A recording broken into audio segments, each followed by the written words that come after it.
जय श्री कृष्ण एवरीवन। क्या आपकी मैरिड लाइफ खराब चल रही है, या क्या आप सेटिस्फाइड नहीं है अपनी मैरिड लाइफ से?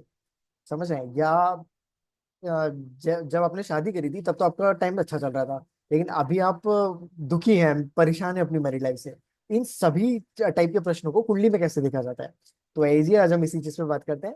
देखिए जी, अगर मैं बात करूँ ना, ये one of the most common queries में से आती है, मतलब one of the most common queries है। एंड देखिए, वही होता है ना, क्लाइंट्स जो आते हैं क्या बोलते हैं कि भाई जब हमने शादी करी थी तब सब सही चल रहा था, है ना, एक साल भी चलो अच्छा चला गया। लेकिन फिर जब होता है ना कि असली नेचर पता लगा सामने वाले व्यक्ति का, तब फिर वहां से परेशानी चालू हो गई है। और जब हमने कुंडली मिलाई थी तब तो सब सही चल रहा था, है ना, तो फिर वहां पे क्यों परेशानी नहीं दिखी? समझ आप, ऐसे प्रश्न आपको भी आते होंगे, आपने भी बहुत बार सुने होंगे कि भाई जब हमने कुंडली मिलाई थी तब तो सब सही चल रहा था, उस समय तो परेशानी नहीं है, और एक साल भी चलो आपका अच्छा निकल गया, लेकिन अब परेशानी आ रही है और अब समझ में नहीं आ रहा कि इस चीज को आगे कंटिन्यू करें या नहीं कंटिन्यू करें।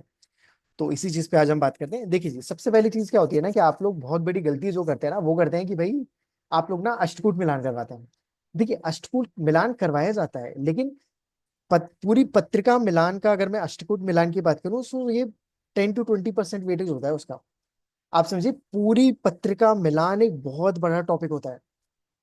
आप समझ रहे हैं? प्रॉपर एनालाइज किया जाता है दोनों लोगों की कुंडलियां आमने सामने रख करके कि भाई कितने मैच कर रही है, कितना इन लोगों का साथ आगे तक जाएगा, कितना नहीं जाएगा। लेकिन आजकल क्या होता है ना, कि बहुत सारे मैंने देखा है एस्ट्रोलॉजिस्ट वो क्या करते हैं, सिर्फ अष्टकोण मिलान जिसका वेटेज सिर्फ 10% है, 20% है, उसके अलावा उसका वेटेज भी नहीं है।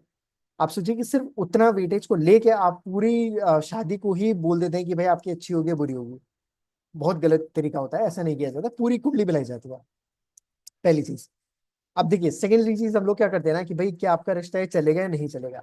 उसके लिए क्या करते हैं, देखिए आप खुद ही समझिए कि हम लोग ना, अब देखिए, व्यक्ति को पहचाना जाता है कुंडली देख करके कि भाई क्या इसका जो नेचर ये अभी शो कर रहा है, जो कुंडली बता रही है, जो आपको भी समझ में आ चुका है कि भाई उसका नेचर ऐसा है, तो क्या वो लॉन्ग टाइम तक वैसा ही रहने वाला है, या क्या बस ये अभी कुछ टाइम के लिए ऐसा नेचर है फिर वो सुधर जाएगा।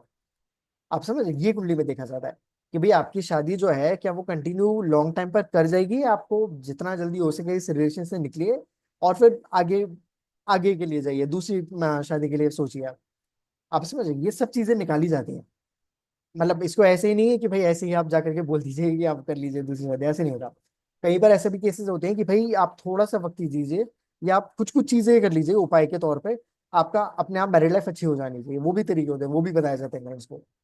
आप समझ रहे हैं? तो ये डिफरेंट केसेस होते हैं, और ये केसेस जो होते हैं ना वो कुंडलीज पे डिपेंड करते हैं। सारे केस अपने आप में डिफरेंट होते हैं, वेराइटीज होती है अलग केसेस की। समझ रहे हैं आप? तो प्रॉपर कुंडली को एनालाइज किया जाता है, फिर डिसाइड किया जाता है कि आपके लिए क्या बेहतर होगा। सो आई होप कि आपको ये जानकारी अच्छी लगी होगी, समझ में आया होगा कि कैसे देखा जाता है। सो आप लोग बता सकते हैं जी मुझे कमेंट सेक्शन में, एंड ऑल्सो अगर आप लोग नए हैं इस चैनल पे तो आप लोग सब्सक्राइब कर सकते हैं जी, फॉलो कर सकते हैं इस चैनल को। And also you can DM me if you want to get personal consultation from me. And मिलते हैं जी हम लोग नेक्स्ट वीडियो में, जब तक के लिए जय श्री कृष्ण।